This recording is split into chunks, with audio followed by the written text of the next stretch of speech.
Alors, on va terminer cette journée par une table ronde conclusive, donc animée par Gilda Silien.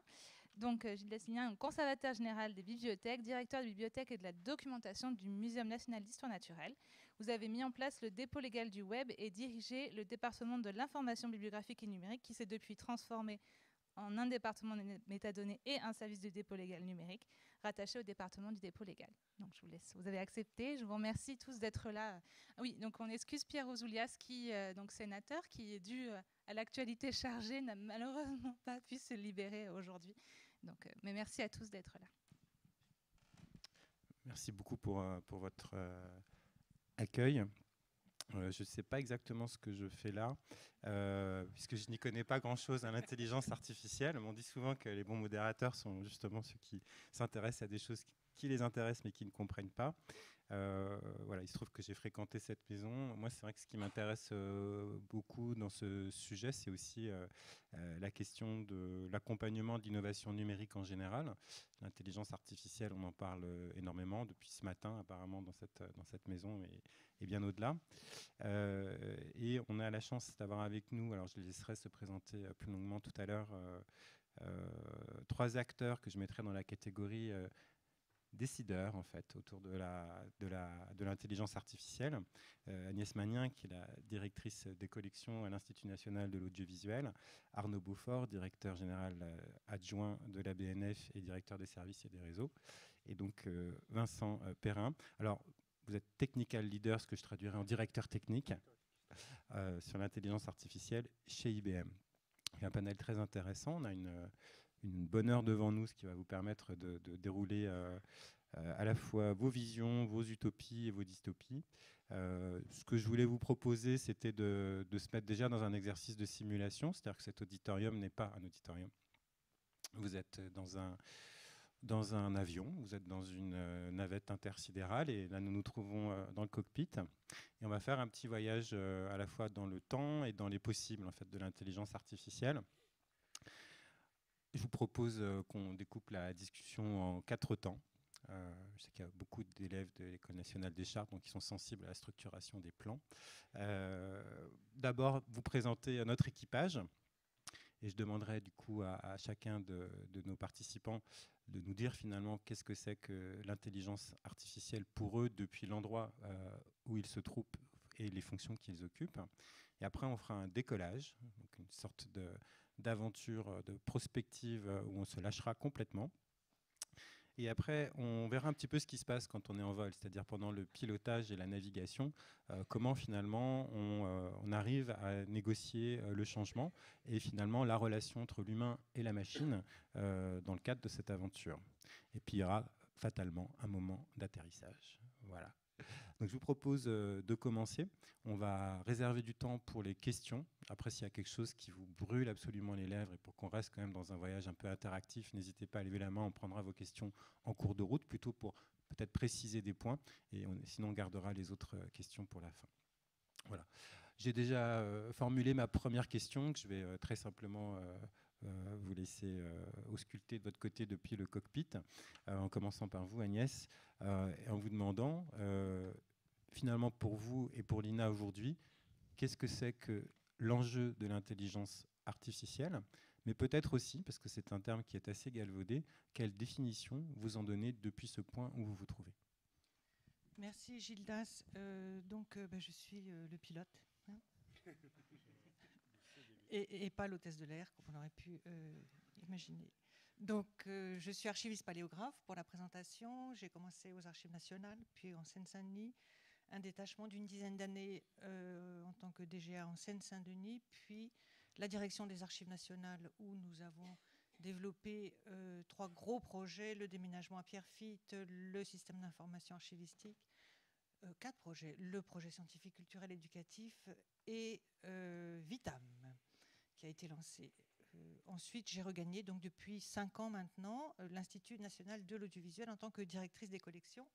La direction des collections, c'est la direction qui, constituée de 450 salariés, va organiser la collecte, le traitement technique et documentaire des archives, qu'elles soient issues du dépôt légal radio, télé, web, média, ou des archives professionnelles ou de mandats patrimoniaux ou commerciaux et les mettre à disposition des autres services et des chercheurs ici à l'INATEC. Et je remercie encore la BNF de nous accueillir dans la salle P.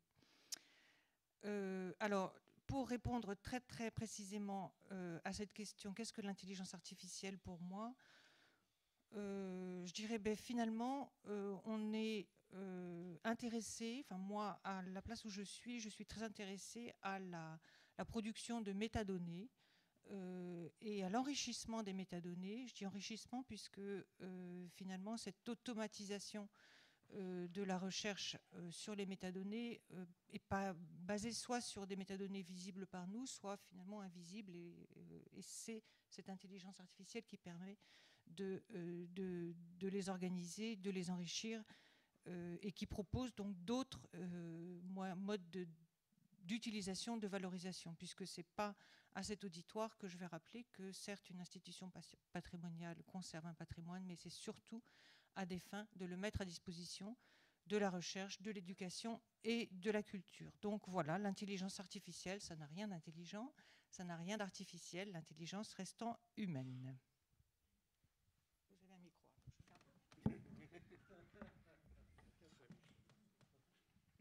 Bonjour à tous. Arnaud Beaufort, pour ma part, je suis ingénieur de formation et j'ai le bonheur d'être à la Bibliothèque nationale depuis maintenant 12 ans, en charge donc des services et des réseaux, c'est-à-dire la conservation, la numérisation, Gallica, les catalogues, le dépôt légal, les métadonnées, donc des portails comme Gallica Data, qui n'intègrent pas encore d'intelligence artificielle malgré tout ce que vous pourriez croire, puisque c'est quand même très très intelligent et élaboré, mais il n'y a pas encore de carte graphique qui travaille derrière quand vous posez des requêtes.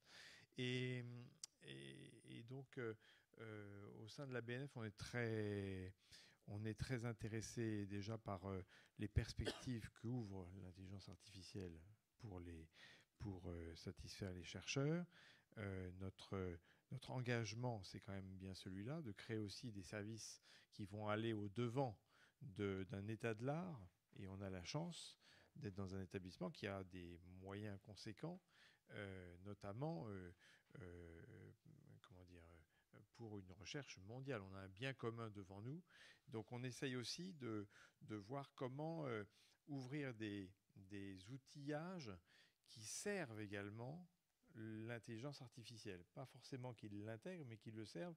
C'est-à-dire de continuer à faire de la BNF un bien commun ouvert sur le monde et au fait et au point sur la technologie. Ainsi, Emmanuelle Bermès, qui est mon adjointe sur les questions scientifiques et techniques, revient ces jours-ci de Fantastic Futures à Stanford. Donc on voit bien que les bibliothèques, tant universitaires américaines, c'est un mouvement mondial, se préoccupent de justement voir comment intégrer l'IA dans les pratiques de tous les jours. Donc on a pas mal d'idées, on n'en fait pas encore, mais on aime bien le principe de réfléchir et de voir ce que ça peut nous apporter, d'autant plus qu'il faut quand même voir qu'on a des masses considérables de documents à traiter. Donc, quelque part, on est sinon même dans une impasse. C'est-à-dire que si l'IA n'existait pas, je pense qu'il y aurait à court terme une forme d'impasse pour arriver à dépouiller dans un temps humain un résultat de recherche que les technologies justement rendent quasi infini. Donc, vous voyez, l'IA va sans doute beaucoup aider et quelque part, si vous allez sur Gallica en ce moment, je fais un peu de publicité pour quelque chose qu'on vient de lancer la semaine dernière, qui est la recherche par proximité.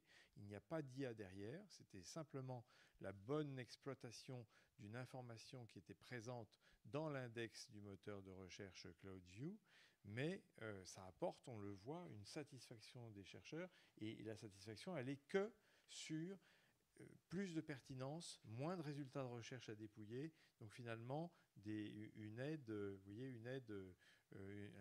un gain de temps, une économie. Donc on pourra revenir tout à l'heure précisément sujet par sujet, mais je trouve que voilà, l'IA, ça tourne autour de ces notions-là pour nous. Je vais faire pareil. Bien, bonsoir à tous. Donc Vincent Perrin. Alors moi, je suis un un petit extraterrestre dans l'avion là, parce que je suis employé d'une société qui fournit des plateformes technologiques autour de l'intelligence artificielle, et j'ai en charge une équipe qui va promouvoir ces technologies, va promouvoir surtout les cas d'usage de ces technologies dans les différentes industries. Dans l'industrie patrimoniale, mais aussi dans d'autres industries, de type bancaire, assurance, voyage, etc. etc. Et si j'essaie de définir ce qui est pour moi l'intelligence artificielle et les transformations que ça amène, je pense qu'on est rentré dans un nouveau paradigme. Ces 50 dernières années, l'informatique était principalement une informatique programmatique, où j'avais une définition, une tâche à réaliser, et des développeurs développaient sur cette expression de besoin, sur ce cahier des charges, quelque chose qui était extrêmement monolithique, qui n'était pas forcément agile à être capable d'évoluer en fonction des besoins. L'intelligence artificielle nous a fait rentrer dans un cadre, et le corollaire que vous venez d'évoquer avec les données est extrêmement important, dans un cadre où aujourd'hui la machine est capable d'apprendre entre guillemets seule, on pourra en revenir sur ce terme seul, mais est capable d'apprendre des données et de s'adapter en fonction des données qu'il y a. Et ça a ouvert énormément de nouveaux champs d'usage. Pourquoi ? Parce que ces données, c'est principalement des données qu'on, dans notre jargon, appelons des données non structurées, celles avec lesquelles vous travaillez tous les jours. Ça peut être des images, ça peut être du texte, ça peut être des sons. Et l'intelligence artificielle, ça a été un ensemble de mécanismes, d'algorithmes qui ont aidé au traitement de cela. Et je rejoins exactement ce que vous disiez il y a quelques instants. On voit une très forte corrélation entre les données et l'intelligence artificielle. Et on la voit de deux manières. À la fois les données comme le carburant de l'intelligence artificielle. Il ne peut pas y avoir d'intelligence artificielle sans données. Mais à contrario, il ne peut pas y avoir de données ou une vraie valorisation des données, une vraie exploitation des données sans l'intelligence artificielle, au vu des données et des sommes d'informations que l'on crée chaque jour. Merci beaucoup. Alors, si vous n'êtes pas l'hôtesse de l'air, peut-être que je suis le steward. Je cherchais ce rôle. Donc, j'aurais dû vous faire les signes et la danse d'évacuation au préalable. Excusez-moi. Ce que je retiens de premières petites idées, puisque l'idée, c'est de construire une synthèse en même temps qu'on marche, c'est que du point de vue, je dirais, du patrimoine, l'enjeu économique et aussi l'enjeu en termes de services, pour ce qui est de l'IA, et avant tout le traitement de données. En tout cas, c'est absolument central comme enjeu, c'est-à-dire qu'on voit presque plus du point de vue des producteurs de données culturelles que vous êtes, la nécessité aujourd'hui de trouver une nouvelle alliance entre l'homme et la machine, parce qu'il y a un problème d'échelle, un problème de masse, un problème de performance, qu'on arrive à peu près au bout des logiques possibles dans les organisations qu'on connaît du point de vue du travail. Donc, je pense que c'est un sujet sur lequel on pourra revenir tout à l'heure. Et de fait, j'ai envie de résumer, si l'IA n'existait pas, il faudrait vraiment l'inventer maintenant. C'est-à-dire qu'on n'est pas seulement du point de vue du patrimoine à saisir un concept à la mode pour se dire tiens, si on en faisait aussi pour être dans le coup, on se dit tiens, bah, finalement peut-être que ce qui est en train de se développer dans d'autres secteurs que le secteur du patrimoine répond à quelque chose qui est en fait une nécessité qu'on n'avait pas formulée nécessairement dans ces termes-là. Alors on va se projeter. Alors je vais vous proposer un exercice qui est toujours assez agréable, mais qui paraît vraiment pas très réaliste aujourd'hui, en tout cas cette semaine, c'est-à-dire de vous libérer des contraintes. Toutes formes de contraintes qui sont particulièrement présentes dans la tête et la vie et le quotidien des managers que vous êtes, c'est-à-dire imaginez que vous avez beaucoup d'argent. Arnaud a dit qu'il y avait des moyens significatifs à la BNF. On l'a bien noté. Mais imaginez que vous en avez encore plus. IBM n'est pas non plus une petite entreprise. L'INA se défend bien aussi, venant d'une minable petite institution naturaliste. Je vois bien que vous êtes déjà en capacité de développer, d'investir en fait. Vous avez une capacité d'investissement qui est réelle. Mais imaginez que vous en ayez encore plus et que voilà, c'est la fête. Vous pouvez recruter des machines, des ingénieurs, des prestations de services, des gens. Vous avez des ressources.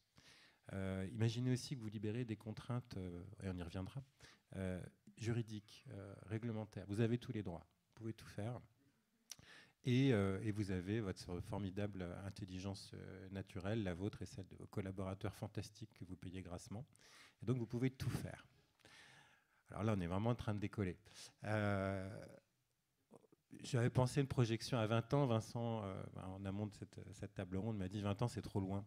20 ans, on ne peut même pas concevoir. Alors, admettons 10 ans, admettons 15 ans. Donc nous sommes dans 15 ans.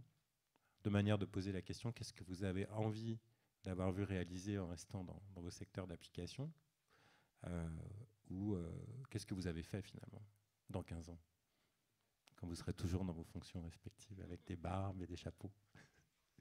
Agnès, vous voulez vous lancer dans la projection? Oui, c'est le jour où il fallait parler de dans 15 ans, parce que peut-être que certains autour de la table seront, j'espère, à la retraite quand même. Bon, alors, c'est pas exactement la question que j'avais retenue, moi. Je suis restée, enfin, j'étais restée sur l'idée que vous aviez émise, Gilda, qui était effectivement de se projeter à 20-30 ans. Alors, effectivement, c'est très difficile, ça je partage. J'ai même essayé autour de moi, à l'INA, de poser les questions. Ça fait 2 jours que je me promène dans les couloirs et que je m'arrête 5 minutes devant les collègues pour leur poser la question. Et curieusement, la plupart m'ont dit « Oh non, non, c'est trop loin, à 10 ans peut-être ». Donc, je vais juste, en quelques mots, me projeter, mais en même temps, voir comment, enfin, vous partager avec vous la projection de mes collègues. En réalité, la première réaction, et ça a été la mienne aussi, c'est pouf, on n'aura pas les ressources. Parce qu'en plus, dans votre question à l'origine, Gilda, vous n'aviez pas dit on aura plein de moyens, des ingénieurs, etc. Hein? C'est vrai. Voilà, donc là, c'est vraiment très improvisé. Hein. Donc, non, la première réaction, c'est de dire on n'aura pas l'énergie. L'énergie, enfin, la Terre n'aura plus les ressources énergétiques suffisantes pour que ce qu'on a démarré depuis quelques années, enfin d'autres surtout, mais ce qu'on voudrait démarrer, prenne une courbe ascendante et crée une modification totale de notre mode de vie ou de notre mode de travail. Donc je crois que c'est quand même la petite difficulté, et ça provient aussi des informaticiens, cette réflexion.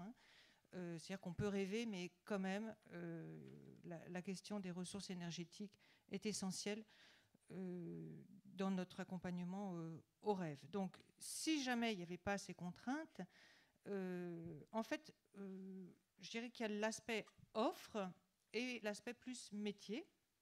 Donc, à 10 ans ou 15 ans, dans l'aspect offre, peut-être que notre univers sera plus créatif, c'est-à-dire que cette faculté que l'on aura d'utiliser les données, quels que soient les objets sur lesquels elles portent, nous permettra de les combiner plus facilement et donc de développer une imagination, une combinaison de musique, d'images, de textes, voilà. Donc l'aspect créatif, je dirais individuel, donc pour chacun d'entre nous. Le deuxième aspect, alors là c'est très bateau, mais c'est que notre machine construira elle-même des résumés contextualisés, argumentés, nourris, etc. Bon, c'est beaucoup mieux que ce qu'elle peut aujourd'hui ou ce que l'homme est censé faire. En tout cas, elle aura suffisamment là aussi de combinaisons pour créer je dirais pas de l'intelligence, mais du fond. Et puis peut-être, là on est peut-être plus dans l'imaginaire, mais c'est un univers moins tactile et plus basé sur la voix, donc des ordres vocaux qui peuvent être transcrits par la machine et produire un résultat, répondre à un ordre vocal. Enfin, c'est un peu mieux que Siri, quand même. Voilà. Concernant les métiers, les métiers et grande évolution, mais je pense qu'on aura l'occasion d'y revenir, avec finalement aujourd'hui, bon, si c'est les métiers de description, pour aller vite, le métier de description décrit aujourd'hui, évidemment, ça c'est la palissade. Demain, peut-être qu'il sera plus sur l'anté et sur le poste, puisque finalement gestion de la donnée, son enrichissement, comme je disais tout à l'heure, sera plus le fait de la machine. Donc on est plus dans la conception, la définition d'objectifs, de corpus, de cibles, de corpus, et sur le poste, c'est-à-dire la valorisation, le contrôle, l'accompagnement des tiers. Voilà. On continue dans cet ordre. Très bien. Je suis assez d'accord notamment sur la fin, avec le transfert, un glissement sur des métiers finalement dont la tâche paraît simplifiable grâce à l'IA et qui du même coup se retrouveront en relecteurs d'IA plutôt qu'en producteurs de données. Bon. Ça, on va le vivre très fortement, je pense, dans les bibliothèques sur les métadonnées. La production de métadonnées aujourd'hui est une action très humaine qui nécessite des forces considérables autour du dépôt légal et très clairement, du point de vue de l'interne, cette fois-ci, non plus du point de vue du chercheur, mais du point de vue de l'interne, l'arrivée concomitante des ouvrages et des e-books, donc des documents et de l'avatar numérique, permettra à celui qui le reçoit, donc la Bibliothèque nationale de France pour ce qui concerne le dépôt légal, d'aller chercher automatiquement, et c'est l'IA qui le fera très facilement, d'aller chercher tout ce qu'il lui faut pour générer par exemple ce qu'on pourrait appeler chez nous des pré-notices. Donc si on se place dans 20-30 ans, je pense que réellement les ouvrages arriveront avec les e-books, quasiment tous. Aujourd'hui on est déjà sur 50% de couplage. Donc on peut imaginer que les choses nous soient déposées en double et du coup le travail n'est qu'un travail très intelligent d'ailleurs, de lien, de vérification de liens aux autorités, etc. Parce que même dans 20 ou 30 ans, vous aurez encore Gallica, vous aurez encore Data. J'en prends date, je sais que c'est filmé. Donc voilà, dans 20 ou 30 ans, il y aura encore ces grands portails sur lesquels nous investissons jour après jour, parce que c'est eux qui réalisent des colonnes vertébrales de diffusion ou des colonnes vertébrales de référencement et qui permettent justement à chacun de se retrouver dans nos outils.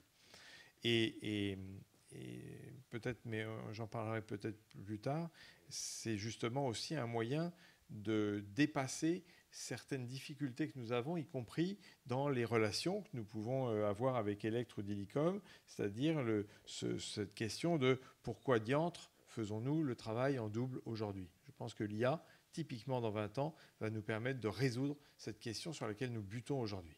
Sur la partie des services aux chercheurs, ce que j'entrevois pour 20 ans, et à mon avis on aura du mal à le faire, c'est vraiment le fait que de la capacité machine continuera, même indépendamment de notre volonté, à rechercher des liens.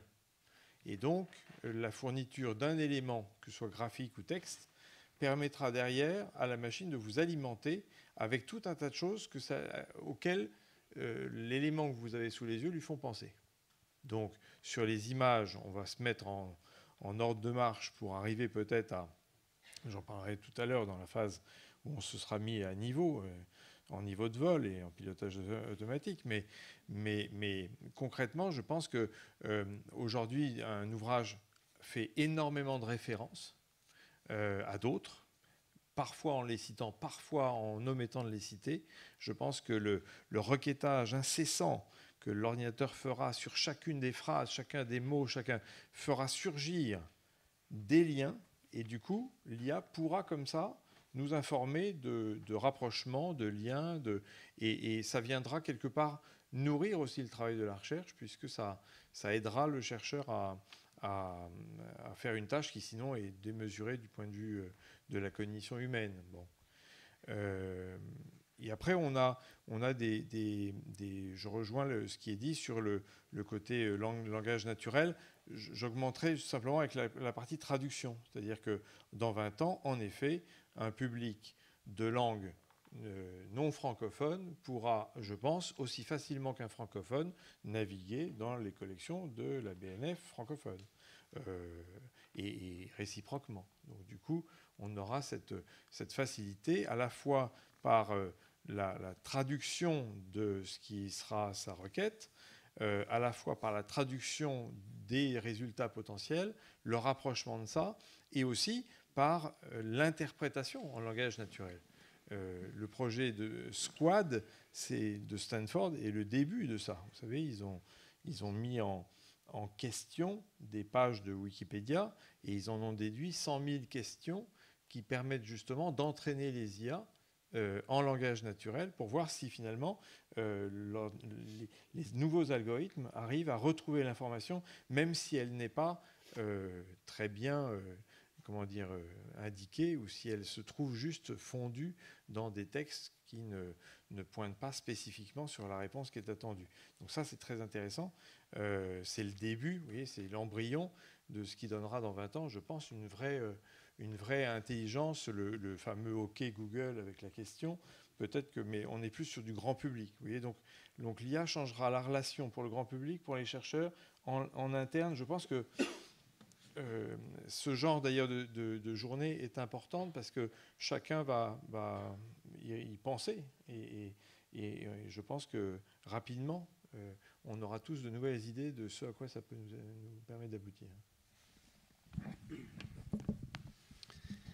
J'essaie toujours de me nourrir de ce que mes confrères ont dit juste avant moi. Alors pourquoi je disais 20 ans, c'est difficile de se projeter. Il faut juste se remémorer à l'esprit que le terme intelligence artificielle est arrivé dans les années 50, donc ça commence à faire maintenant quelques nombres d'années, mais pour le grand public, il a explosé ces 5 dernières années. Et on a réalisé, et je parle toute la communauté et toute l'industrie, énormément de beaux projets, de belles transformations, de beaux cas d'usage, d'automatisation d'un certain nombre de processus d'interaction humaine ces 5 dernières années. Mais on n'en est vraiment qu'aux prémices. Il y a un certain nombre de challenges qui sont devant nous et j'aime bien ce que dit Yann LeCun. Les chercheurs se posent toujours la question sur l'intelligence artificielle générale, une intelligence artificielle avec laquelle vous pourriez demain converser et qui serait suffisamment intelligente pour comprendre ce que vous allez dire de manière parfaite, de désambiguer ce que vous allez dire, c'est-à-dire de sortir potentiellement du contexte et de comprendre de quoi vous parlez et de répondre avec vous et d'échanger avec vous. Et potentiellement de pouvoir, entre guillemets, se dupliquer ou créer de nouvelles intelligences artificielles. Ça, c'est un peu le rêve et le summum. Mais on le voit, c'est un peu comme l'Everest, mais on est en bas dans le camp de base et on ne sait pas fondamentalement combien il y a de montagnes. C'est-à-dire qu'on connaît les premiers obstacles. On sait qu'aujourd'hui, avec la technologie qu'on a, on n'y arrivera pas. Et la partie environnementale était un élément important, c'est que pour certains d'entre vous, cet après-midi, vous avez entraîné des intelligences artificielles à classifier des images.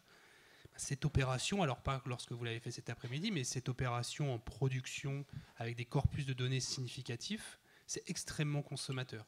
C'est extrêmement énergivore. Et c'est extrêmement consommateur aussi en termes de temps. Parce qu'aujourd'hui, 98% de l'intelligence artificielle, c'est de l'intelligence artificielle dite supervisée. Ça demande des gens comme vous êtes dans la salle, des sachants, qui transfèrent une partie de leur savoir-faire à la machine pour que la machine apprenne. Typiquement à classer des images, à comprendre des textes, etc. etc. Et donc il y a ces challenges à relever. C'est comment essayer de diminuer le volume de données nécessaire. Aujourd'hui, si vous prenez une intelligence artificielle sur les images, il va lui falloir 50, 100, 150, voire plus images pour être capable de correctement, avec un degré de confiance suffisant, comprendre une image. Un enfant de 5 ans, vous lui montrez 3 images de dinosaures, il va être capable de généraliser une 4e, de reconnaître que c'est un dinosaure. Aujourd'hui, les IA n'en sont pas là. Donc là, il y a un challenge. Certains chercheurs se posent la question de est-ce qu'avec ce qu'on connaît aujourd'hui en termes d'outils mathématiques, on va être capable de relever ça. Mais aujourd'hui, la grande partie de la communauté se dit non. Il va falloir imaginer d'autres choses. Est-ce qu'on va y arriver? Est-ce qu'on ne va pas y arriver? C'est un vrai challenge. Si vous regardez, il y a un certain nombre de voix qui se sont élevées en France et à l'étranger sur n'attendons pas trop de l'intelligence artificielle que vous pouvez voir dans des films ou que vous pouvez voir dans la presse. Regardez ce qu'elle est capable de faire aujourd'hui. Elle est capable de faire déjà énormément de choses intéressantes et pertinentes. Elle va, avec ce qu'on est capable de faire aujourd'hui, déjà énormément bouleverser l'ensemble de nos métiers. Et c'est vrai pour 100% des métiers qui vont être impactés par l'intelligence artificielle. Mais on n'aura peut-être pas forcément tout. Alors peut-être qu'on l'aura si on arrive à trouver une clé, comme on a eu il y a une dizaine d'années. Ça, c'est un élément important. Le point, c'est avec ce qu'on est capable de faire aujourd'hui, on est déjà énormément capable de valoriser la chose. Mais il y a des travaux qui doivent être poursuivis dans ces axes-là. Mais moi, ce que je pressens dans 20 ans, c'est une IA qui va être capable de plus facilement être capable de généraliser, de sortir de son sujet. Aujourd'hui, les intelligences artificielles qu'on est capable d'entraîner et qu'on est capable d'entraîner de manière plutôt performante, elles sont extrêmement spécialisées. Elles sont sur un domaine. On va être capable, dans les années à venir, de pouvoir être capable de sortir de ce domaine-là, d'amener un peu plus d'intelligence non supervisée. Et un certain nombre de chercheurs réfléchissent à comprendre et mieux comprendre comment l'humain apprend et comment un enfant apprend, pour essayer de transmettre ces méthodes d'apprentissage à la machine, typiquement par de l'observation, et non pas par c'est la bonne réponse, c'est la mauvaise réponse, par de l'imitation. Essayer de transférer tous ces concepts d'apprentissage qui viennent de la neuroscience à nos méthodes d'apprentissage. Donc des systèmes plus généraux qui vont être capables de comprendre le langage textuel, qui vont être capables de comprendre le langage vocal. Il y a déjà énormément de choses qui ont été faites sur la voix. Ça s'améliore au quotidien. Il y a énormément de choses qui ont été faites sur le langage, et principalement textuel, mais on continue. Ce que je vois aussi comme un apport non négligeable, et surtout dans vos métiers, c'est la capacité à exploiter des informations qu'on avait, à côté duquel on était passé par le passé. Il y a des chercheurs japonais, il y a une semaine ou deux, qui ont repris des images satellites d'Amérique du Sud et qui ont trouvé de nouvelles sur Nazca, des nouvelles je sais pas le terme. Alors, c'était pas les écritures dans le désert là, qui sont sur des kilomètres extrêmement difficiles, et ils ont été capables, en extrayant dans les images, alors qu'on était avant passé complètement à côté, de nouvelles informations. Alors après, dans l'architecture, dans d'autres. Et je pense que sur vos fonds documentaires dans votre métier, on va être capable d'extraire de nouvelles informations à côté desquelles on était passé, même avec ce qu'on connaît aujourd'hui. Je coupe parce qu'on est dans l'avion et maintenant il va s'agir de naviguer un petit peu. La séquence suivante, en fait, vous l'avez déjà en partie abordée. Je voudrais qu'on parle vraiment plus spécifiquement de la relation homme-machine, ou pour être plus explicite, la relation travailleur-machine. Je résume quand même deux, trois choses que j'ai entendues pour qu'on ait ces balises en avançant. J'ai entendu que IA, ça peut aussi vouloir dire imagination artificielle, qu'il y a une dimension de créativité, d'invention ou d'innovation qui est derrière ça, qui est peut-être une des raisons pour lesquelles on a du mal à se projeter, parce que c'est des choses qui, par définition, n'ont pas encore été imaginées et qui a un potentiel de créativité autour de ça. J'ai entendu aussi que finalement, dans intelligence, il ne faut pas oublier qu'il y a lien. C'est ce que disait Arnaud, je crois, c'est-à-dire que la capacité à faire des liens à une beaucoup plus grande vitesse, avec une diversité de combinaisons, va aussi augmenter énormément les possibilités de services qu'on pourra créer pour la recherche, plus largement pour l'usager final. J'entends aussi cette notion de longue traîne en fait, que vous avez évoquée, qui à mon avis est un aspect intéressant s'agissant de la relation entre IA et patrimoine, puisque finalement on pourrait dire que les institutions patrimoniales sont des banques de données qui sont un peu le gros backlog de quelque chose qui aujourd'hui n'existe pas encore à maturité, mais qui, quand il sera arrivé en vitesse de production, pourra s'attaquer et utiliser et capitaliser sur des stocks de données qui aujourd'hui sont très peu exploités en réalité. Et c'est peut-être un aspect intéressant pour mettre en avant et en valeur les institutions patrimoniales dans l'économie de l'IA. Donc finalement, en langage beaucoup plus techno, je dirais qu'il y a un gain économique qui vous apparaît évidemment. Il y a un gain de service pour l'usager final qu'on a encore du mal à dessiner, mais qui se décline pas tant à travers des produits qu'à travers des possibilités génériques, en fait. C'est ce que vous disiez en parlant d'intelligence artificielle générale. Et finalement, un gain d'innovation et de créativité qui se dégage. Donc le focus sur lequel je voudrais qu'on s'attarde maintenant, puisque cette notion d'intelligence, qui est un terme... Aristote, c'est quelque chose qui serait propre à l'être humain, accolé à l'artifice, à la machine, pose évidemment des questions éthiques, quasiment philosophiques. Et donc finalement, dans cette trajectoire, vous êtes aujourd'hui face à des organisations humaines, que vous soyez à IBM face à des employés dans une entreprise ou à l'INA et à la BNF face à principalement des fonctionnaires ou des contractuels de l'État. Et donc pour prendre ce chemin, quelles sont finalement les balises, les points de vigilance, mais aussi les opportunités que vous voyez en termes d'encadrement, d'accompagnement au changement? On l'a un petit peu abordé à partir de l'exemple des métadonnées, de la production de métadonnées, mais finalement, quelles sont les fonctions qui vont disparaître, quelles sont les fonctions qu'il faut inventer, quelles sont les fonctions qui vont être modifiées, ce qui va revenir, je pense, à échanger pas mal sur la question de l'apprenant machine et de l'expert humain, avec ce paradoxe qui, moi, m'a toujours mobilisé sur les différents projets sur lesquels j'ai travaillé. Une fois qu'on a automatisé un processus, et ben, si plus personne n'est capable de le faire au quotidien en production, d'où sort l'expertise qui va permettre de le contrôler? Donc à quel moment l'intelligence artificielle nous fait-elle aussi perdre la mémoire et du coup potentiellement le contrôle de ce qu'on a inventé? Une question un peu abyssale, je ne veux pas démarrer par ça, mais je vous la livre maintenant parce que c'est celle qui m'intéresse. Je vous propose qu'on modifie un petit peu l'ordre pour éviter à Vincent de se retrouver toujours au queue de comète. Du coup, je tire au centre sur Arnaud.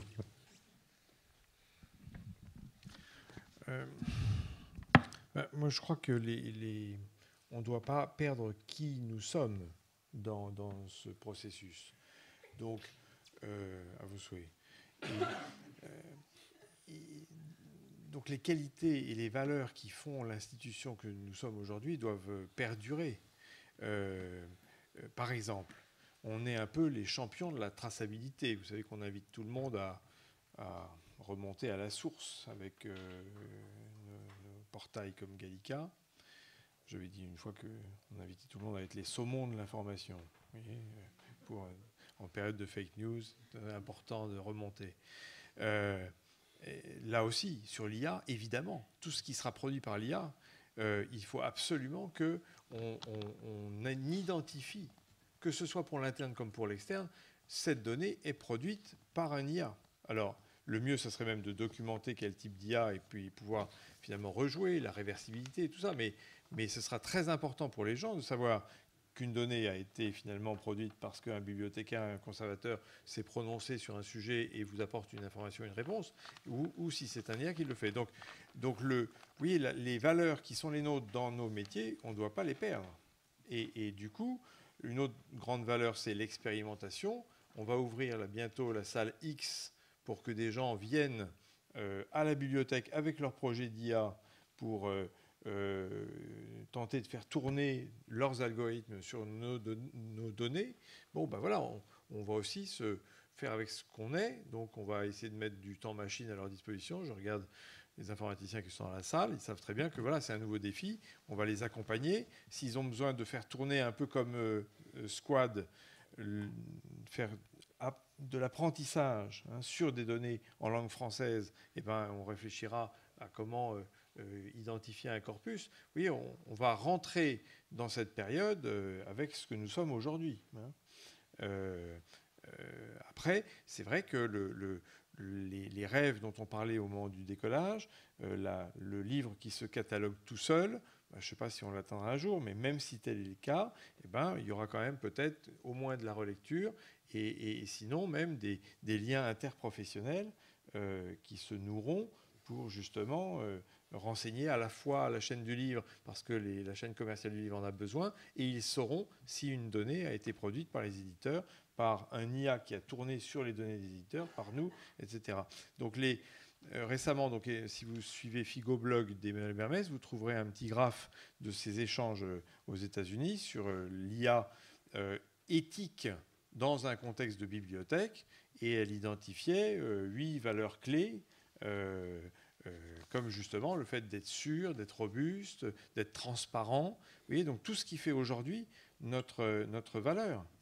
Si vous allez, moi je suis frappé, la tendance, vous savez, à vous demander l'autorisation pour les cookies, qui vous fait des kilomètres de cookies sur lesquels vous devez vous prononcer. C'est affreux. Je suis allé récemment sur le site de La Montagne, et on vous demande de cliquer sur une bonne cinquantaine de sites Alors vous pouvez tous les accepter d'un coup, tous les refuser d'un coup, et sinon y aller. On voit bien qu'il y a là, comment dire, une évolution de la société avec des échanges de données, le fait que votre surf est utilisé et revendu, vos données personnelles vont être utilisées potentiellement, etc., fait que nous-mêmes à la BNF, on est en train d'essayer de devenir même cookie free, je vais vous dire. Parce que pour remonter un petit peu et être un petit peu un autre phare dans cet océan du web pour donner une autre possibilité. Parce que l'ADN des bibliothèques, c'est pas de retracer quelles étaient les recherches de nos chercheurs ou de dire à un chercheur, tiens, celui qui a travaillé sur le même document, il a aussi bossé sur tel autre document, le saviez-vous? Est-ce que vous voulez qu'on vous le sorte également? Parce qu'il y a là, ça dit quelque chose qui est normalement confidentiel de la zone de l'intimité d'un chercheur. Donc avec l'IA, on n'ira pas non plus dans ces zones-là. Oui, on va tenter de garder notre éthique. Je ne sais pas si j'ai un peu répondu à ta question. Oui. Parti. Pardon. Non, c'était pour vous passer la parole.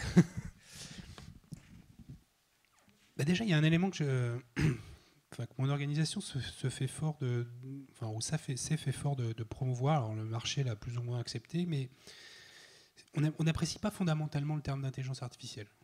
On aime mieux le substituer à intelligence augmentée. Déjà en considérant qu'aujourd'hui, l'état de l'art n'a pas vocation à remplacer l'humain dans les métiers qu'il est capable de faire. Il va être capable de l'aider. Alors, il va être capable de l'aider de manière plus ou moins significative sur un certain nombre de tâches. Effectivement, alors, je ne suis pas le seul à le dire, mais il y a quelques années, j'aurais pu recommander à mes enfants de devenir radiologue, en se disant c'est un métier à spécialité, on en aura toujours besoin. C'est pas très, très, très contraignant. Il faudra que tu continues à apprendre toute ta vie des nouvelles choses, mais bon, voilà, ça peut être un métier intéressant. Et on s'aperçoit que c'est probablement des premiers métiers, alors qu'il ne va pas disparaître, mais qui va être extrêmement réduit en termes de demande, parce que le traitement des images médicales, on est déjà aujourd'hui capable de grandement l'automatiser. Donc il y a des métiers qui vont évoluer. Et globalement, l'ensemble des métiers que l'on peut couvrir vont évoluer. Mais ils ne vont pas évoluer dans une approche où je vais remplacer, mais plutôt dans une approche où je vais aider à la prise de décision. Et ce qu'on essaye, nous, de valoriser auprès de nos clients, c'est vraiment cette approche de complémentarité entre l'homme et la machine. De ne pas essayer de considérer qu'on va être capable d'être meilleur que la machine sur un certain nombre d'axes. Typiquement, le traitement de très forts volumes documentaires, très fort volume informationnel, la machine sera toujours bien meilleure que nous pour trouver des corrélations ou des liens entre celles-ci.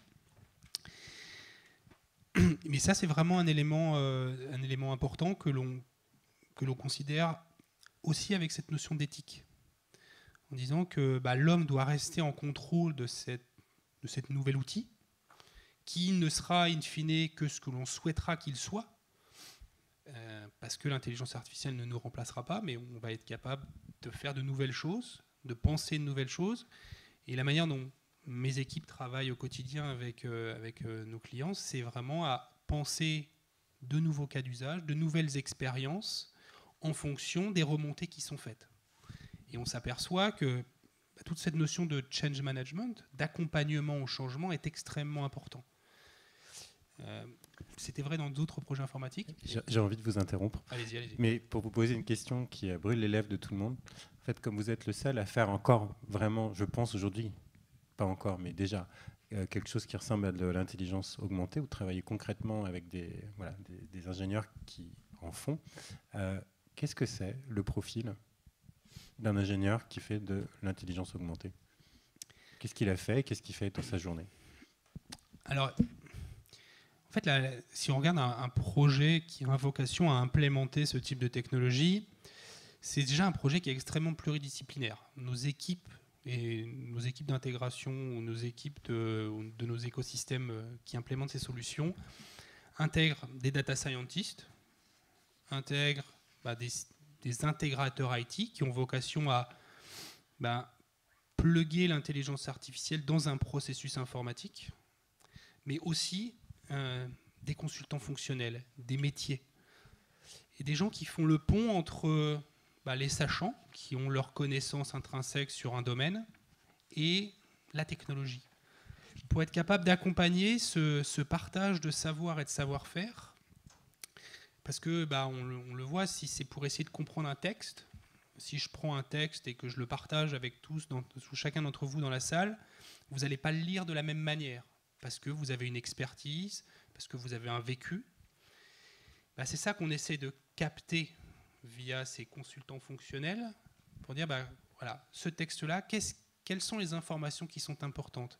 Et on va se saisir de ces informations pour entraîner la plateforme d'intelligence artificielle. Un élément qui est extrêmement important dans cet apprentissage, c'est que cet apprentissage a vocation à rester la propriété de l'entreprise. Ça, c'est ce qu'on a promu très tôt sur le marché, c'est de dire la richesse d'une entreprise, la richesse d'une entreprise, d'une organisation telle que les vôtres, c'est les données que vous avez, c'est les experts que vous avez.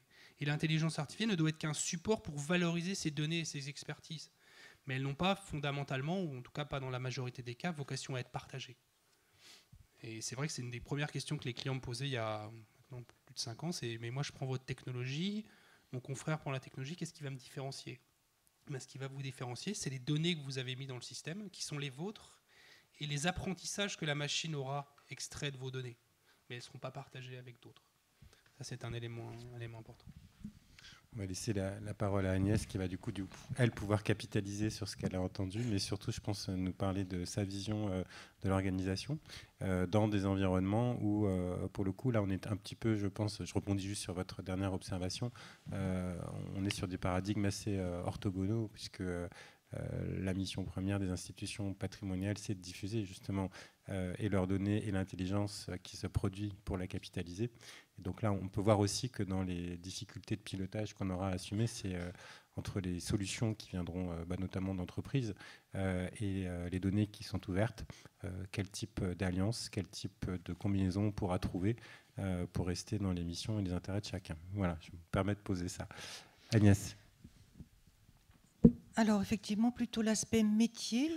Et quand je dis métier, je vais peut-être plutôt faire référence au métier de catalogueur et documentaliste qui travaillent à l'INA et qui, depuis plus de 40 ans, travaillent donc à la description des programmes de télé et de radio et ont produit quelques 50 millions de notices accessibles sur le catalogue inatech.ina.fr et donc on met à disposition quelques 19 millions de programmes, d'heures de programmes. Je dis ça exprès parce que ils sont aujourd'hui autour de 250. Je me focalise sur eux, mais bien d'autres professions à l'INA contribuent bien sûr à cette mise à disposition. Et donc ça fait plus de 40 ans, pas tous les mêmes, bien sûr, ils se sont succédés, que c'est très clair. Le travail. On produit de la donnée, on visionne, on écoute dans des référentiels, des thésaurus qu'on met à jour, etc. Donc c'est pas une routine, mais il y a un savoir-faire, une habitude, une maîtrise du travail.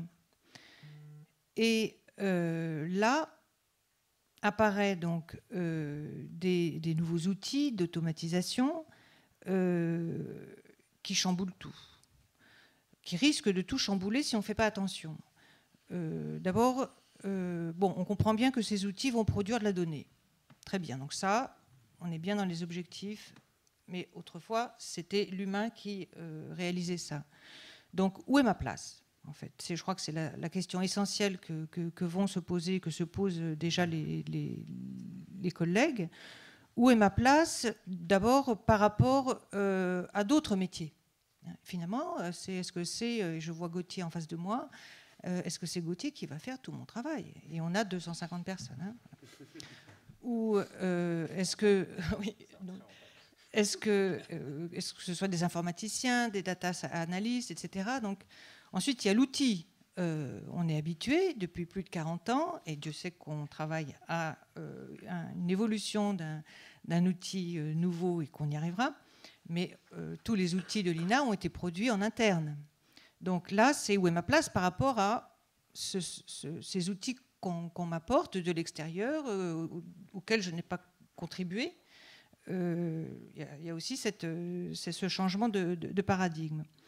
Et puis, qu'est-ce que cette automatisation va apporter à mon métier? Donc ça, je dirais que c'est peut-être la première question, et c'est celle qui nous a le plus inspiré dans le travail avec justement l'équipe de Gauthier. C'est, bon, certes, il y a l'intelligence artificielle pour les usages, la recherche, etc. Intéressons-nous en priorité à ce qui va faciliter, accompagner, se substituer, aider le métier de documentaliste ou de catalogueur. Ensuite, il faut faire la démonstration que c'est bien de l'aide, de l'accompagnement, de la facilitation, de l'enrichissement, et que ce n'est pas de la substitution totale. Et puis, où est ma place? Donc, est-ce que je reste dans la description? Non. Donc, je vais être en amont, dans la définition des objectifs, dans la définition des corpus. Je vais être en aval, comme on disait tout à l'heure, dans le contrôle, le tri, l'accompagnement. Et faire aussi émerger l'utilité de ces professionnels dans l'expertise et l'évaluation de ce que produisent ces outils d'intelligence artificielle. C'est-à-dire que c'est là où la boucle est bouclée. C'est-à-dire que ce n'est pas seulement vous allez être la cible, ou en tout cas vous allez utiliser ces outils, mais vous allez aussi contribuer, et d'abord d'ailleurs, à l'évaluation de la pertinence de ce qui est produit par la machine. Donc tout ça pour dire que dans le processus d'implantation d'expérimentation, parce qu'on n'en est encore que là quand même, il y a tout ce travail, je dirais, de transparence, de dialogue, d'accompagnement au changement bien sûr, d'écoute, puisqu'il y a toujours des réflexions qui sont frappées du bon sens dans le travail d'une équipe. Et finalement, je dirais, ce que ça peut nous aider à mettre en avant et ce sur quoi il faut absolument s'appuyer, c'est la poursuite d'un travail collectif, particulièrement dans l'évaluation et dans le choix des objectifs et des cibles. Et sur le plan de l'éthique, là, j'irais peut-être vers un autre champ qui est plus le respect de la place de chacun. Je pense que même si peut-être que dans 10 ans, il n'y aura pas 250 catalogueurs et documentalistes à l'INA, n'empêche qu'aujourd'hui, chacun peut avoir sa place et chacun peut contribuer à la réussite de cette introduction de nouveaux outils. Et de toute façon, si on n'associe pas, c'est un échec assuré. Arnaud voulait rebondir sur un chiffre peut-être. C'est en vous écoutant, je me disais, on va aussi énormément être aidé par tout le monde, parce qu'il faut absolument rentrer dans cette période avec humilité. Les gens vont venir vers nous avec leurs questions, et je pense que chacun va se dire, bon ben, finalement, par rapport aux besoins qui est exprimé, comment est-ce que l'IA pourrait aider à répondre, et puis comment est-ce que ce que nous faisons aussi peut peut-être aider l'IA des autres. Mais l'humilité va être le maître mot. Il faut qu'on ait cette intelligence on top, au-dessus, l'intelligence de l'intelligence artificielle. Il faut qu'on ait, qu'on ait à cœur, en effet, de l'intégrer en lui gardant une place, sans pour autant justement l'écraser tout de suite par des considérations qui risqueraient même d'étouffer les élans qui peuvent se... Il y aura beaucoup sans doute d'IA qui donneront des résultats lamentables avant qu'on arrive sur quelque chose. Et il faudra en effet faire le gros dos pendant plusieurs années en attendant que justement soit les réseaux neuronaux soient entraînés, comme vous l'avez dit, qu'on les ait perfectionnés ou qu'on leur ait donné des méthodes d'apprentissage. On va leur faire lire Céline Alvarez. Comme ça, peut-être qu'ils iront plus vite. Merci Arnaud. Je retiens quelques éléments. Alors, il nous manque un sénateur. Et je pense qu'il nous manque le législateur. J'allais le faire. Même si tu passes mieux, je pense, en sénateur. Mais il y a une dimension à la fois éthique et juridique qui est en creux de beaucoup de choses que vous avez évoquées, qui finalement résonne complètement avec quelque chose qui est très contemporain, mais qui, à mon avis, deviendra encore plus critique avec l'intelligence artificielle. C'est le point qu'on a brièvement évoqué tout à l'heure, qui est autour à la fois du paradoxe entre la propriété de la technologie, et donc quelque part qui a le pouvoir de l'intelligence, et le libre accès aux données. Voilà. Et je pense que sur cette question, qui est déjà un sujet brûlant d'actualité, si on pense à toutes les discussions juridiques qu'il y a pu y avoir sur le texte data mining, on est en plein dedans. Simplement, l'intelligence artificielle nous poussera dans cette tension juridique plus loin. Un autre aspect que vous n'avez pas abordé directement, mais qui est en creux, et je pense qu'il est important de le mentionner, c'est que dans cette intelligence artificielle à laquelle Arnaud dit tout le monde va contribuer, il y a aussi beaucoup de données personnelles. Vous êtes tous frappés au-delà de l'abondance des cookies par les problématiques de RGPD. Au-delà de cet aspect réglementaire immédiat, je pense que le fait que l'intelligence va brasser de facto beaucoup de données qui viennent de l'intime, en fait, de l'agent au sens informatique du terme, avec les données des autres, va reposer cette question du caractère, cette fois privé et non pas privatisé des données. Donc je voulais poser ça parce que je pense que ça fait partie des choses que notre sénateur nous aurait certainement dites. Concernant l'organisation de travail plus globalement, la place de l'humain, vous avez beaucoup insisté, Agnès, sur cette place de l'humain. Si je croise ce que vous avez dit avec ce que nous disait Vincent, peut-être une piste qui n'est pas nouvelle, mais qu'il faut continuer à labourer, c'est se dire que finalement, dans les organisations de travail, on a un certain nombre de compétences aujourd'hui, mais elles ne sont pas assemblées d'une manière qui soit optimale pour faire de l'intelligence. J'aime bien votre terme d'intelligence augmentée, je vais l'adopter. Donc c'était intéressant quand vous nous avez décrit, je vous ai demandé c'est quoi le profil d'un ingénieur qui fait de l'intelligence artificielle, et vous m'avez répondu en fait en parlant d'un collectif. Vous avez décrit en fait différents métiers, je ne vais pas le répéter, qui combinent des compétences, et qu'en fait sur un projet d'IA, il y a besoin d'assembler ces compétences d'une certaine manière pour que ça fonctionne en fait, parce que chacun tient un bout du savoir qui est nécessaire. Et peut-être que vos 250 documentalistes, même s'ils seront un peu moins demain, ils seront peut-être dans des alliances ou dans des structurations de travail qui seront fort différentes. Peut-être que Gauthier aura été cloné, qu'il y aura donc un Gauthier pour 5 documentalistes. Vous verrez des peut-être un peu cher, mais en tout cas des rapports non seulement homme-machine, mais aussi homme-homme ou femme, enfin bref, entre personnes qui seront organisées différemment, mais avec le même type de compétences. Et je pense que cette notion d'assemblage différent des structures de travail et aussi des manières de conduire les projets, c'est certainement une piste relativement proche pour avancer sur ce sujet-là quand on va arriver à faire du IA concrètement. Ce qui est d'ailleurs la dernière séquence. Je surveille la personne qui est censée me surveiller pour me dire la montre. Je crois qu'on a encore 15 minutes, voilà, c'est très bien. Alors, la dernière question qui était un petit peu provoque, c'était finalement, après tout ça, vous faites quoi demain matin ? Alors, vous allez me répondre demain matin, je vais déjà essayer d'arriver au travail. Mais plus concrètement, en fait, aujourd'hui, sur votre plan de charge, sur votre agenda professionnel ou institutionnel, est-ce que vous avez des projets, des intentions relativement proches que vous souhaiteriez mettre en avant en conclusion de cette table ronde? Alors cette fois, on va commencer par Vincent.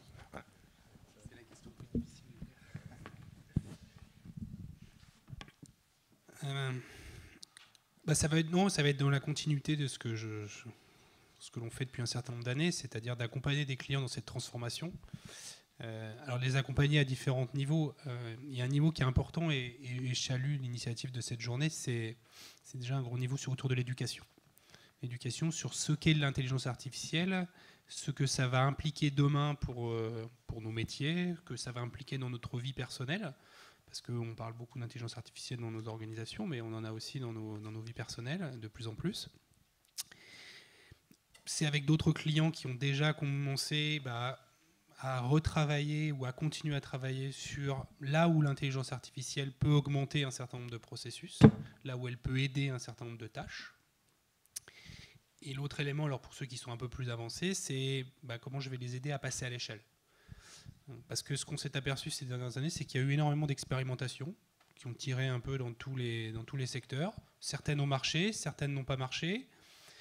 Certaines sont encore bloquées au niveau de l'expérimentation et se posent la question de comment je vais passer à un niveau supérieur. Un niveau supérieur, c'est globalement une IA qui est capable de comprendre plus de choses, ou c'est une IA qui est capable d'absorber beaucoup plus de demandes. parce qu'on en parlait à table, et je le dis souvent à mes clients, vous faire une belle démonstration de ce que peut être une IA et vous bluffer au travers d'une vidéo, c'est facile. Avoir la même chose qui est de manière opérationnelle en production depuis 2 ans, qui continue à fonctionner, qui s'améliore avec le temps, qui est capable de supporter 20 000, 25 000 collaborateurs qui interagissent avec elle, c'est pas la même histoire. Et c'est là où on revient à des problématiques bassement matérielles, plutôt techniques, c'est comment j'assure que mon système va fonctionner dans le temps, avec des technologies qui sont pas triviales. On parlait de transparence. Une des grosses problématiques aujourd'hui de l'intelligence artificielle, c'est que c'est extrêmement performant dans les secteurs sur lesquels on l'utilise, mais on ne comprend pas fondamentalement toujours comment ça marche. C'est un peu comme un cerveau. À la fin de cette conférence, vous aurez appris des choses, votre cerveau sera modifié. Même un neuroscientifique va être aujourd'hui incapable d'ouvrir votre cerveau et de comprendre qu'est-ce qui a été modifié dans vos neurones, dans vos synapses. C'est exactement la même chose sur une intelligence artificielle. Elle apprend, elle fournit un résultat plutôt performant, mais on ne sait pas comment. Et les mathématiciens cherchent encore à essayer de comprendre comment. Et sur cette notion de transparence, c'est important. Et sur le texte, typiquement, c'est extrêmement important. Pourquoi l'intelligence nous fait cette prédiction, cette recommandation? Sur des éléments tout simples.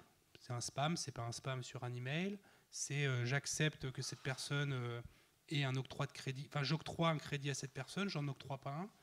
Comment je suis capable d'expliquer pourquoi je l'ai octroyé ou pas? Donc il y a des challenges.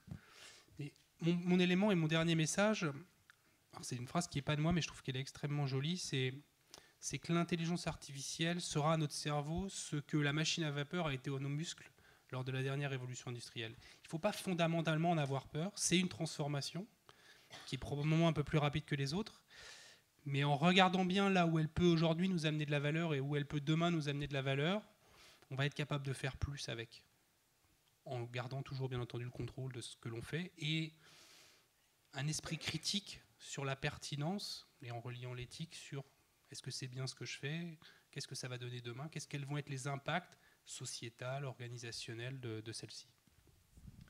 Agnès, vous faites quoi demain? À l'offensive. À l'offensive, on ne se laisse pas faire, on ne se laisse pas imposer, on choisit nous-mêmes d'organiser l'introduction de l'intelligence artificielle dans nos métiers. Donc, on cible les métiers avant de cibler les usagers ou les clients, ne serait-ce que pour s'imprégner et faire cette évaluation qui est nécessaire et se créer un point de vue.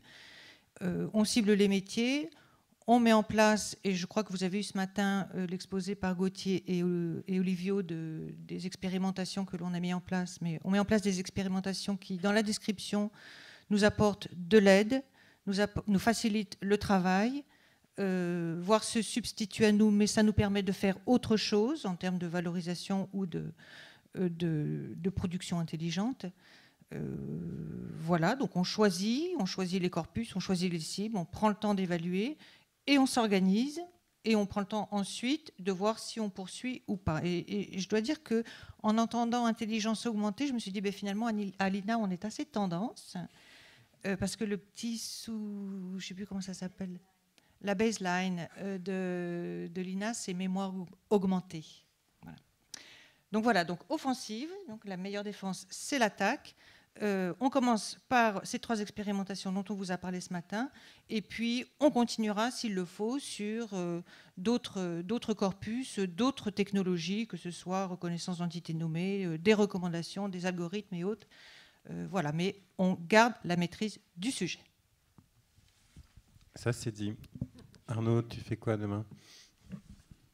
Alors, on va commencer, nous, par nos utilisateurs, puisqu'on commence par la fouille d'images. Et la fouille d'images, donc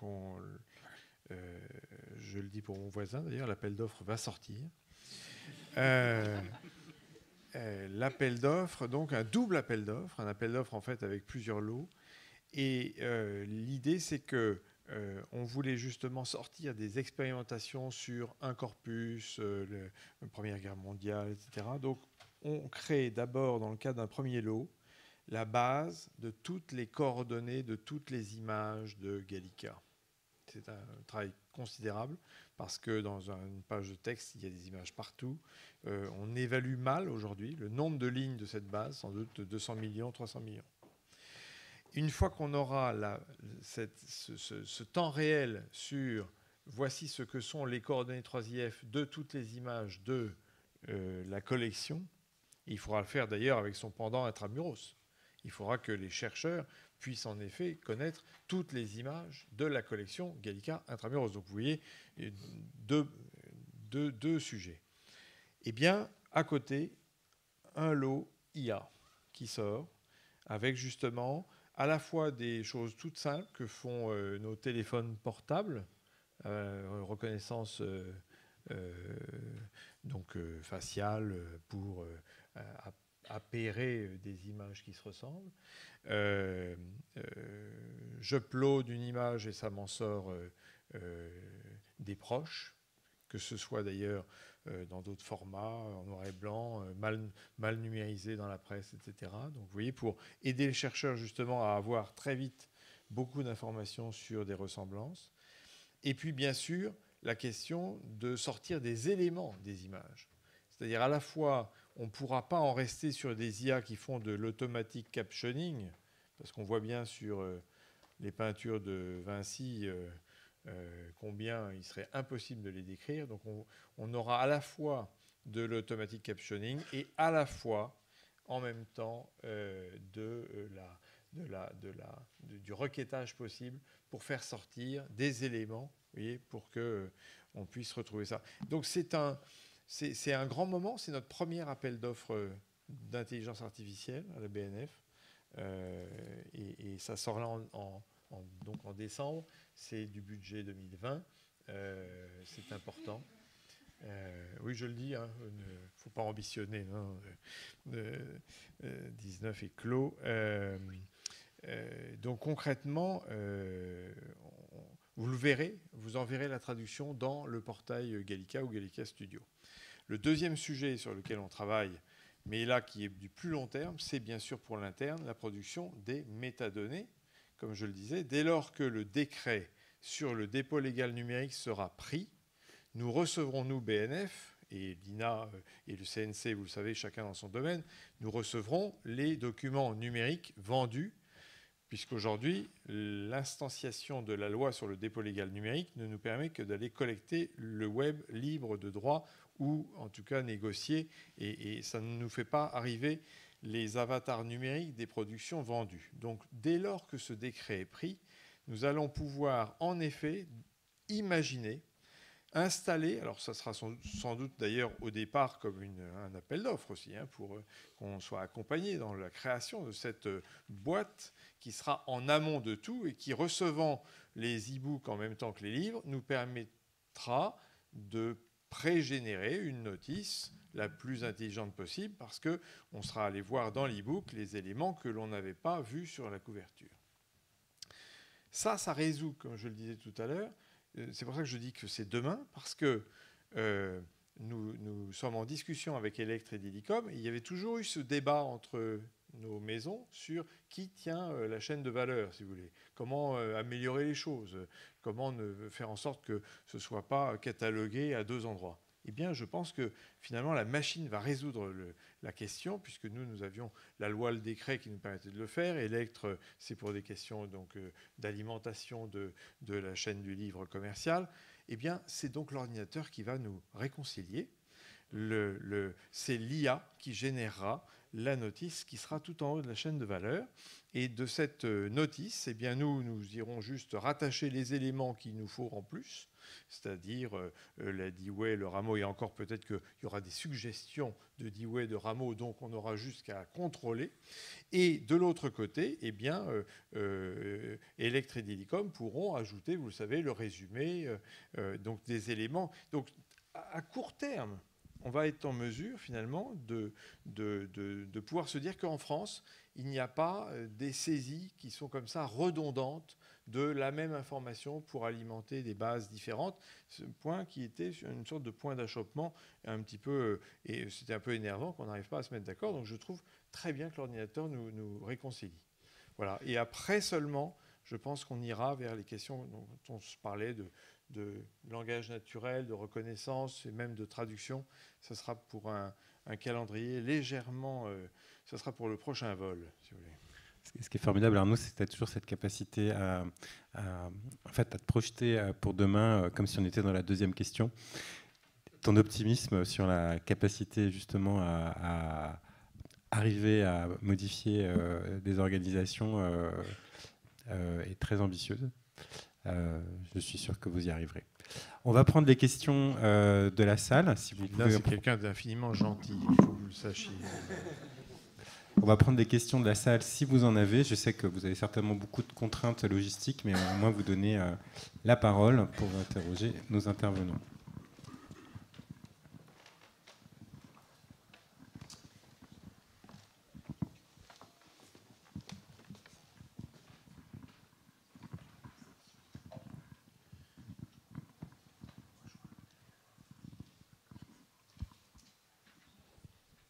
Allez, quelqu'un se lance.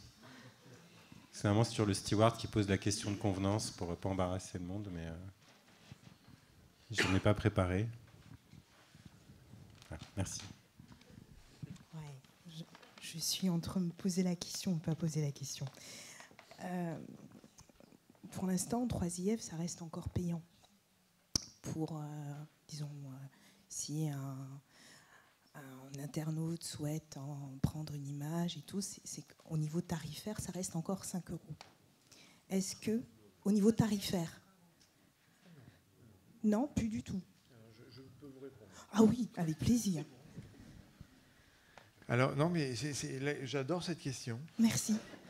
Parce qu'elle me permet justement de vous parler de la réforme tarifaire que nous venons de faire. Voilà.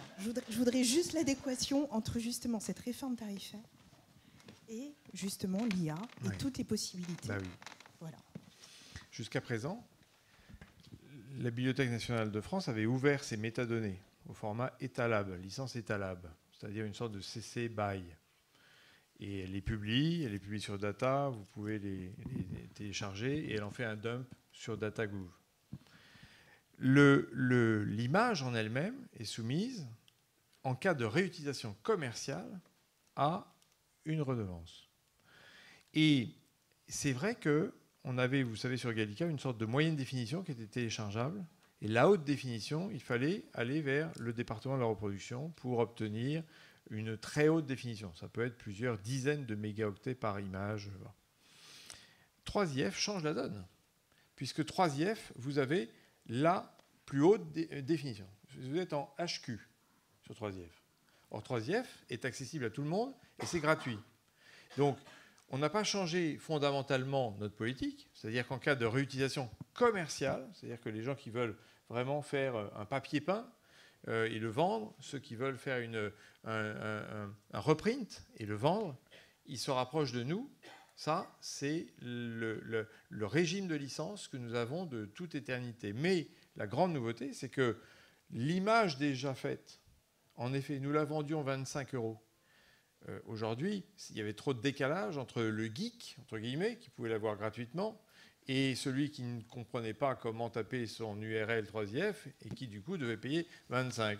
Donc, on mettait les agents, quand même, en difficulté, parce que pour peu qu'on ait fait payer 25 € à quelqu'un qui, 2 secondes après, s'apercevait qu'il aurait pu éviter cette dépense en tapant un URL de manière... Parce qu'en plus, c'est là où on est très ouvert. Gallica Studio nous aide. On fait même publicité de comment utiliser 3IF. Donc, on fait publicité de comment récupérer la HQ de toutes les images de Gallica. Donc, si vous voulez, on a donc réformé nos tarifs. Aujourd'hui, c'est 5 € pour les gens qui veulent finalement être accompagnés dans ce processus qui consiste à recevoir une très haute définition des images.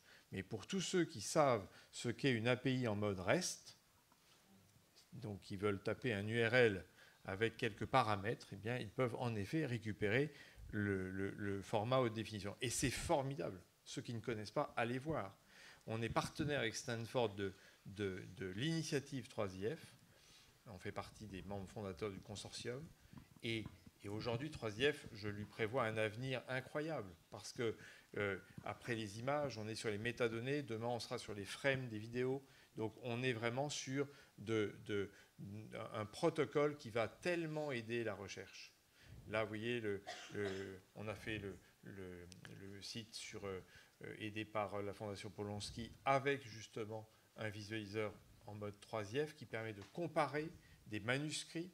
Et j'imagine que vous l'avez peut-être déjà utilisé, vous ici. Donc, ce sont des avancées technologiquement formidables pour justement l'instauration d'une recherche mondiale. Merci de la question, parce que vraiment, on tient à ce protocole. D'autres questions à caractère moins promotionnel pour la BNF, peut-être?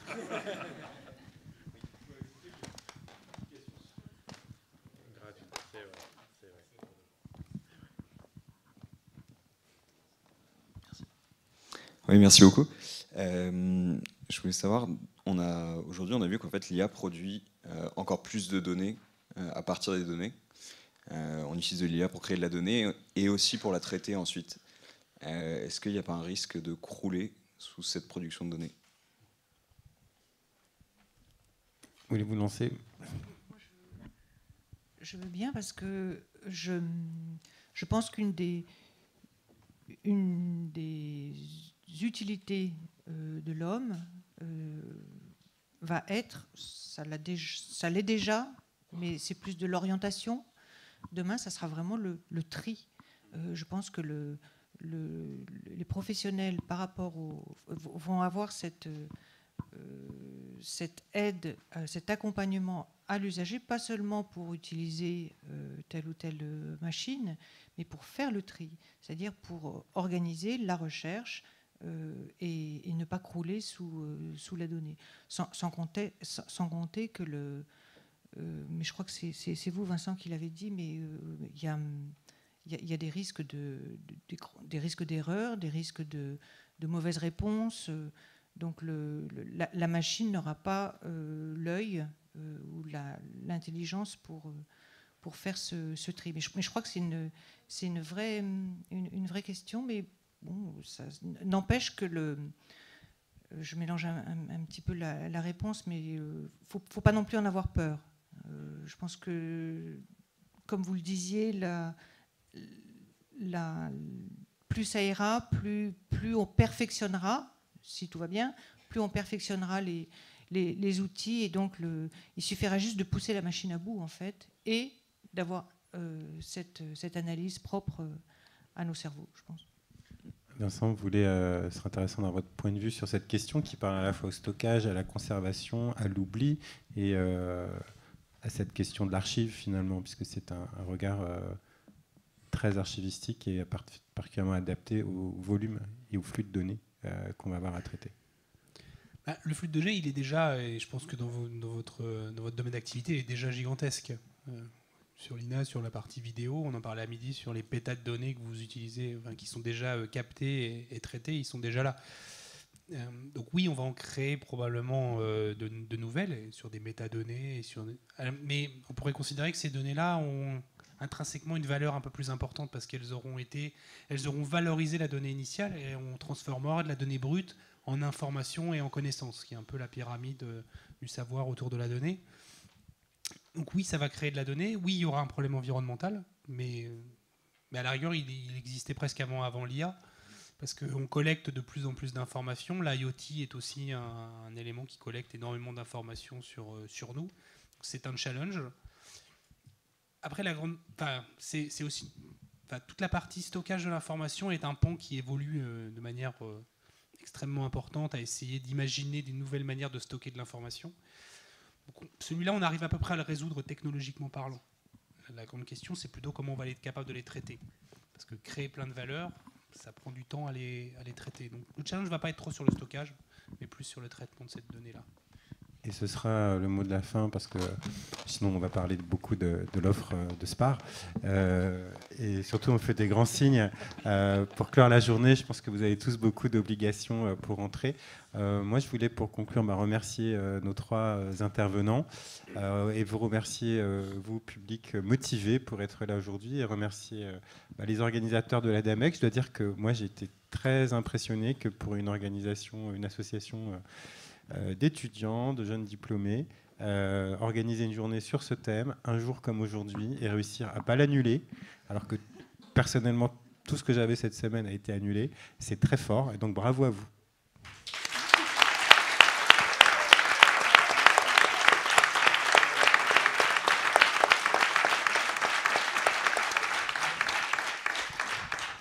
Merci beaucoup, Gildas, pour ce mot qui nous fait très plaisir. J'allais effectivement vous remercier ce très bel équipage pour cette table ronde qui a été passionnante, de très grande qualité. Merci effectivement à tous nos intervenants qui ont bravé les éléments, à nos participants qui ont bravé les éléments pour être ici, encore une fois. On a quand même bien voulu s'adapter à des conditions peu évidentes. L'ADEMEC est assez fière de cette journée, effectivement, et elle espère qu'elle vous a apporté, si ce n'est des réponses, au moins des éléments de réflexion sur lesquels partir. Donc vous pourrez retrouver l'ensemble des vidéos de la journée sur la chaîne YouTube de l'École des Chartes. Donc évidemment, on vous signalera dès que ce sera disponible. Et enfin, je remercie la BNF, et en tant que présidente de l'ADEMEC, je remercie le bureau et tous les bénévoles qui ont fait de cette journée un véritable succès. Donc merci à tous.